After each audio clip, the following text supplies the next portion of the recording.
Realization may be sinking into the GOP. Donald Trump isn't going anywhere.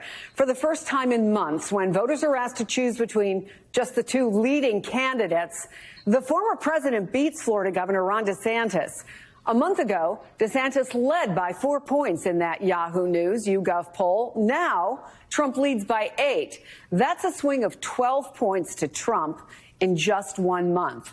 Let's talk about it with Michael Steele, former chairman of the RNC. Michael, good to see you. Does this poll suggest what, frankly, you and I have been talking about for a while, that Trump may be a little more resilient than a lot of his rivals had hoped? Chris, you covered this guy. You know him inside out. You understand what everybody should pay attention to, and apparently stop paying attention to, is the fact that Trump has his own lane. He has his own lane. And the challenge for whether it's DeSantis or anyone else is, how do you access that lane? And then once you do, how do you take him out? How do you knock him out of that lane? Trump is more than resilient. He's infected the body politic. And as an infection, what do you have to do? You've got to find the right resolution, the right anecdote, the right type of penicillin if you want to recover. It's no different for DeSantis than it would be for anybody else. So everyone just needs to slow their roll and understand the dynamics here. The money people, yeah, they're going to follow Trump, DeSantis, but guess what happens when the base locks Trump in? They'll come back to Trump. They'll leave DeSantis. Why? Because they know where the power center is. They're hoping to break that stranglehold that Trump has through the money piece, but that's not Trump's, that's not his weakness. That's not his kryptonite. His superpower is something else, and that's the problem DeSantis and others are going to have a problem decoding. I also want to bring in Ashley Parker, senior national political correspondent for The Washington Post. Ashley, so now we've got at least 3 polls showing Trump surging over the last month. How do we explain this, let's call it a February bounce?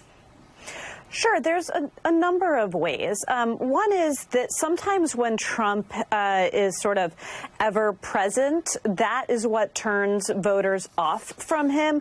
So you have to keep in mind, when you were seeing that softening in his numbers, that was right when he was in the news, not just for legal issues, various for his business, for the documents getting investigated, but also because he had invited white nationalists down to his private club for dinner. And that's something that will hurt you with voters. But he's sort of receded from view. His team is not doing these big rallies anymore. They're doing these smaller events. They're releasing these policy videos, and they believe that that is something that helps him with voters, because it sort of eliminates, at least briefly, the controversial, chaotic version of Trump that voters were eager to move past. And I have to say, the Post recently did a huge survey of the country, talking to more than 150 Trump voters in various swing states. I talked to about 3 dozen myself in 2 counties in Pennsylvania, and I'm not surprised by these results, because, as Michael was saying, there's a lot of voters who like Trump, and he sort of has a floor he's not going to go below of MAGA supporters. But a lot of voters we talked to who sort of said they were ready to move on beyond the chaos and the controversy, and they maybe liked someone like Ron DeSantis. Very few of them were ready to give up with Trump. They also said, look, if Trump's the nominee and I thought he could win and I thought he would go all the way, I thought he was a great president, and I'd be more than happy to vote for him. Yeah, so sort of the MO for people who said it could be Ron DeSantis was pretty straightforward and simple. He's younger, he's somebody new, he doesn't have the baggage, he's already raising money. And frankly, on a lot of policy issues, he's not that different from Donald Trump, but he's already fading. So I guess the question is, what is the secret sauce? Is there a secret sauce if you're going to run against Donald Trump and be successful, Michael? Take him on. Call out his crap. Who's going to do that? Among that list of 12 people who maybe sort of kind of might run, who's going to do it? We'll see. I think someone like a Larry Hogan may be prepared to do it. A Chris Christie may be prepared to do it. These are guys who can take the rebuttal, take the hit that will come. Sununu? I think Sununu, yes, Sununu's a possibility as well. These 3 individuals have already shown their ability to tumble in the space. to make a little bit of a rumbling kind of noise around Trump and push back a bit.